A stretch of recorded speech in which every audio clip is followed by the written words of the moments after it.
देवी लक्ष्मीला आवडणाऱ्या या वस्तू. देवी लक्ष्मीला प्रसन्न करण्यासाठी पूजास्थळी लहान घंटा ठेवावी. पूजा करताना दररोज सकाळी आणि संध्याकाळी ती वाजवावी. घंटा वाजवण्याच्या गोड आवाजामुळे घरातील नकारात्मक ऊर्जा दूर होते.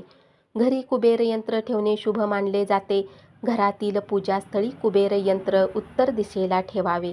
यामुळे उत्पन्न वाढते आणि आर्थिक समस्या देखील दूर होते. तुळशीच्या झाडात देवी लक्ष्मीचा वास असतो. पूर्व दिशेला तुळशीचे झाड असणे शुभ मानले जाते. दररोज तुळशीच्या झाडाला पाणी घालावे आणि तुळशीच्या झाडासमोर दिवा लावावा. देवी लक्ष्मी शंखात वास करते असे मानले जाते. हा शंख पूर्व दिशेला ठेवावा. शंखाचा आवाज देवी लक्ष्मीचे आशीर्वाद घेऊन येतो.